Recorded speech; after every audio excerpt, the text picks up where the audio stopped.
महाराष्ट्रातला दुसरा टप्पा होतोय. पूर्वी लहानपणी असं आपण सगळ्यांनीच ऐकलं असाल की भूताची भीती वाटल्यानंतर, रामाचा जप केल्यानंतर भूत पडायची असं म्हणायचे. खरं खोटं मला कल्पना नाही. भाजपाची अवस्था विचित्र झाली. भाजपला पराभव समोर दिसायला लागल्यानंतर ते आता रामराम रामराम म्हणायला लागलेले आहेत. हा नेहमीचाच त्यांचा उद्योग आहे.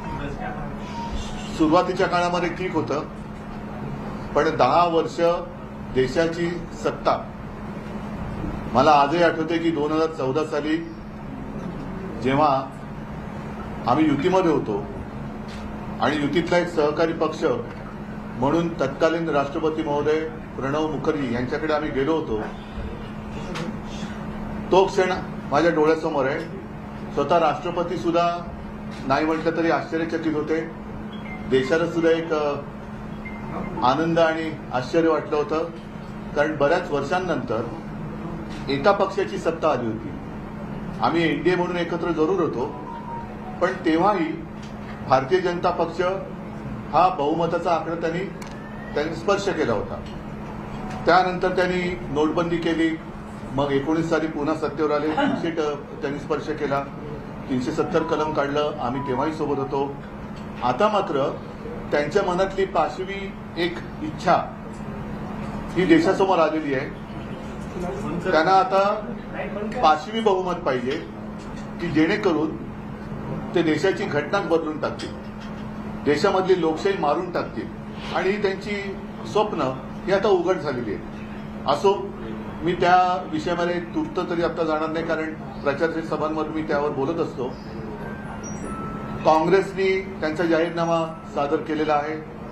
इंडिया आघाडीचा जाहीरनामा झालेला आहे. आमच्या महाराष्ट्रातील सहकारी पक्ष राष्ट्रवादीनी केलेला आहे. मला वाटतं पवार साहेबांचे केलं की त्यांनी केलं, कारण आता असली कोण आहे नक्की कोण आहे पुढचं आमचे जरा असं झालेलं आहे. तर पवार साहेबांच्या राष्ट्रवादीने पण जाहीरनामा प्रसिद्ध केलेला आहे. मी सुरुवातीसच आपल्याला म्हटलं होतं की जर आवश्यक वाटला तर आणि तेवढ्या पुरतच आम्ही शिवसेनेचा वचननामा प्रसिद्ध करू. याचं कारण असं की इंडिया आघाडी एक आघाडी म्हणून जे सरकार येणार आहे त्या सरकारमध्ये साहजिकच आहे शिवसेना हा घटक पक्ष असेलच. आणि इंडिया आघाडीचा जो काही जाहीरनामा आहे तो पूर्ण करून घेण्यासाठी आम्ही वचनबद्ध असूच. मात्र आज महाराष्ट्रासाठी ज्या काही गोष्टी आम्हाला प्राधान्याने वाटतात की या व्हायला पाहिजेत केंद्रात सरकार आल्यानंतर, त्या आम्ही शिवसेनेच्या वतीने वचननाम्याच्या माध्यमातून प्रकाशित करतो आहोत आणि त्या आपल्या माध्यमातून महाराष्ट्रातील जनतेच्या समोर ठेवत आहोत. दिवाकरजी रावते शिवसेने ज्येष्ठ नेते, त्यांना मी सांगतोय नाही बसा बसा बसा सुन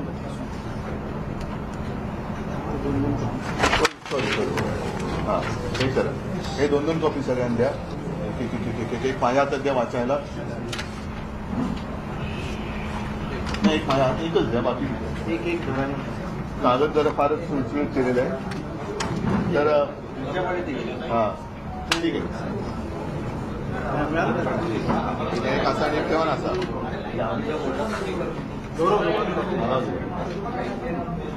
हा वचननामा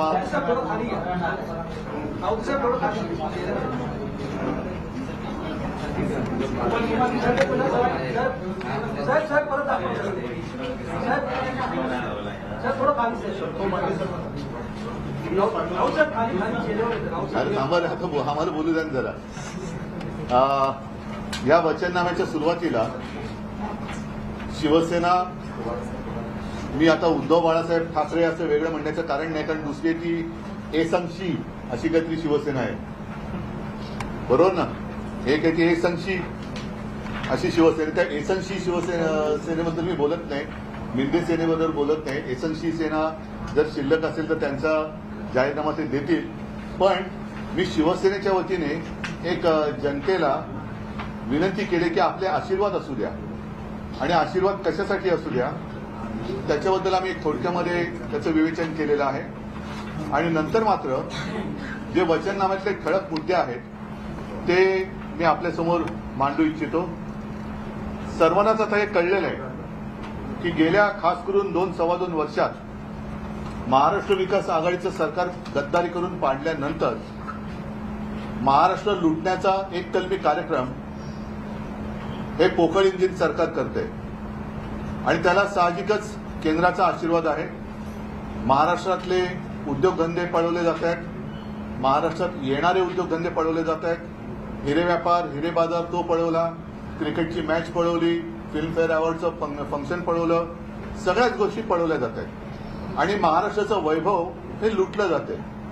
हे महाराष्ट्राचं वैभव लुटलं जाते. ती लूट इंडिया आघाडीचं सरकार आल्यानंतर आम्ही पहिल्या प्रथम थांबू आणि महाराष्ट्राचं जे वैभव वाढत होतं महाविकास आघाडीच्या काळात ते त्यापेक्षा जास्त पटीने, कारण तेव्हाचं सरकार, केंद्र सरकार, मोदी सरकार हे महाविकास आघाडीच्या सरकारला महाराष्ट्राच्या विकासासाठी काहीही मदत करत नव्हतं. आता इंडिया आघाडीचं सरकार देशामध्ये येईल, साहजिकच आहे. येत्या काही महिन्यांमध्ये विधानसभेच्या निवडणुका झाल्यानंतर महाविकास आघाडीचं सरकार राज्यात सुद्धा येईल आणि दोन्हीकडे आमच्या आघाडीची सरकार आल्यानंतर जो काही एक खड्डा या मोदी सरकारने महाराष्ट्रामध्ये पाडलेला आहे तो भरून काढून अधिक जोमाने आम्ही महाराष्ट्राचं वैभव पुन्हा एकदा प्राप्त करून देऊ. आणि त्याच्यामध्ये जसं एक आर्थिक केंद्र हे मुंबईला येणार होतं, गिफ्ट सिटी मुंबईला येणार होती, ती पळून गेली गुजरातला. ठीक आहे, आम्ही गुजरातचं काही ओरवडून घेणार नाही. अगदी इंडिया आघाडीचं सरकार आल्यानंतर देखील प्रत्येक राज्याचा आम्ही मान सन्मान ठेवू. गुजरातच्या हक्काचं गुजरातला जरूर देऊ. उत्तर प्रदेश, बिहार, कर्नाटक